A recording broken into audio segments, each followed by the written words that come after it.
हो सेवा के माई बाबू की निहाल करी हो सेवा माई बाबू के निहाल करी हो सेवा के माता पिता के निहाल करी हो जे जनमिया दिहले ओकरो के ख्याल करी हो दिहले ओकर के ख्याल करी हो जे जनमिया दिहले ओकरो के ख्याल करी हो ए जनमिया दिहले ओकर के ख्याल करी हो सेवा को के माई बाप के हाँ हाँ मन निहाल करी हो हाय हाय हाय सेवा को के माई बाप के मन निहाल करी हो जे जनमिया दिहले ओकरो के ख्याल करी हो ये जनमिया दिहले ओकर के ख्याल करी हो ओ जे जनमिया दिहले ओकरो के ख्याल करी हो ये जनमिया दिहले ओकर के ख्याल करी हो ओकरो के ख्याल करे पर के कर जी जन्म देख के तारे के पोस पाल के पढ़ा लिखा के सियान कोइले बा शादी ब्याह कोइले बा अरे महाराज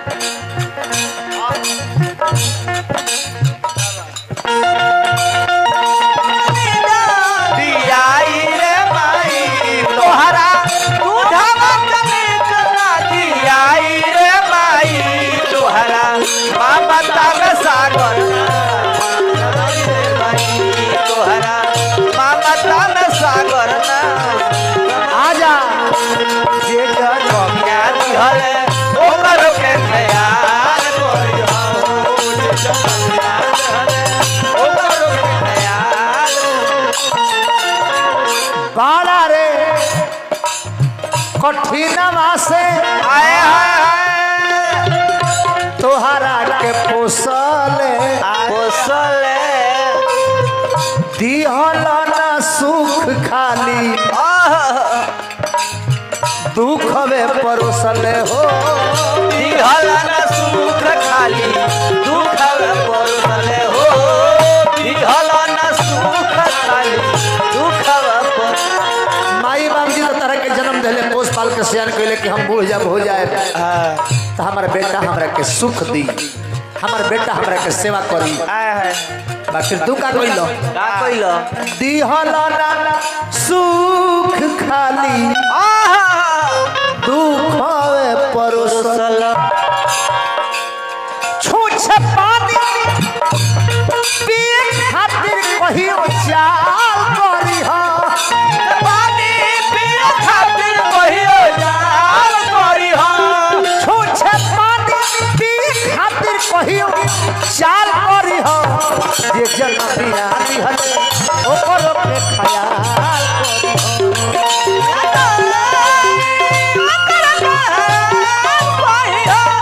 ये जनमिया दिहले ओकरो के ख्याल करी हो होई देखो हम का कहत जे जनमिया दिहले ओकरो के ख्याल करी हो हाँ हाँ हाँ धानवा गहनवा लगल आए हाय अपने से बात अपन पेटवा भर लिहलो माई के नयाटे हो आपन पेटवा भर लिहलो माई के नया के हो आपन पेटवा भर लिहलो माई के नया भगवान राम दशरथ जी के यहाँ जन्म लेनी हाँ हाँ एमे सौभाग्यशाली भगवान नहीं थे सौभाग्यशाली राजा दशरथ जी बानी जेकरा घरे भगवान राम ने सन पुत्र के जन्म दिया। प्रथम जन्म में राजा दशरथ जी कश्यप ऋषि रहनी कौशल्या आदिति रहनी विष्णु भगवान के तपस्या कैलो आ विष्णु भगवान दर्शन देनी कहनी कि का मांगत रहो काहे के तपस्या करत रहो तो आदित्य कहली आ कश्यप ऋषि कहले कि हमारा रौरे ऐसा बेटा चाहिए। हे विष्णु भगवान हमारा रौरे ऐसा बेटा चाहिए। तो भगवान कहने कि हम तहार बेटा बन के आए त्रेता में, जब जब तू दशरथ नाम से प्रसिद्ध होकबो आ कौशल्या जी तू आदित्य नाम से प्रसिद्ध होकबू। तब तब भगवान राम सौभाग्यशाली नहीं थी, राजा दशरथ जी सौभाग्यशाली बनी जरा घर में हमनी के का पूछ ले बने, हमनी के का हुई सब। भगवान राम पावर हाउस है, हम लोग ट्रांसफार्मर है। पावर हाउस में वोल्ट तैयार होता है, करंट बनता है। हमने के 250 वाला हुई सन, राम जी 33,000 वोल्ट वाला हुई। ए बबुआ धानवा गहनवा लिहल अपने से बाटे, आपन कटवा भर लिहल माई के नयाटे हो। आपन पेटवा भर लिहल माई के नयाटे हो। आपन पेटवा भर लिहल माई के नयाटे। ई है बात अपना मन में सवाल करी हो। ई है बात अपना मन में सवाल करी हो। जे जनमिया दिहल ओपर के ख्याल करी हो। ये जनमिया दिहल ओकर के ख्याल करी हो। जे जनमिया दिहल ओपर के ख्याल करी हो। ये जनमिया दिहल ओकर के ख्याल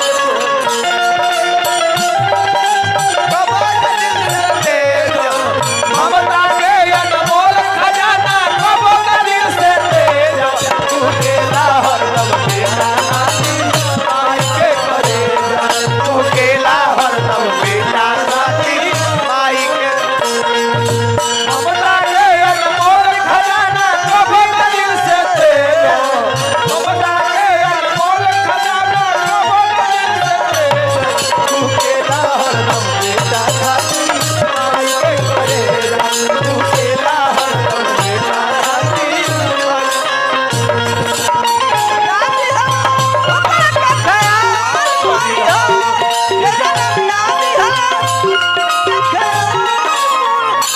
हमरा गीत के अंतिम पंक्ति बा ए पर विशेष ध्यान देवे के। माई बाप के रोवल बाबू जाई नाही बाऊ हो। अपना पर परी कहिया चली नाही दाऊ हो। अपना परी कहिया चली नहीं दाओ। अपना परी कहिया चली नहीं। आज माई बाबू जी के सेवा ना करबो, माई बाबू जी के रोइबो आ कहियो तू केहू के बाबूजी बनबो, तोहरो बेटा होई। माई बाप के रोवल बाबू जाई नाही बाऊ हो। अपना पपारी कहिया चली नाही दाऊ हो। ई गीत लिखल के करह ये कर जी अभी नाल बजाओ नहीं, तबला बजाओ नहीं। बाबा श्री महेंद्र तिवारी जी जी ये कहीं अनवानी ये बाबा ऐसा गलती महेंद्र ना गोपाल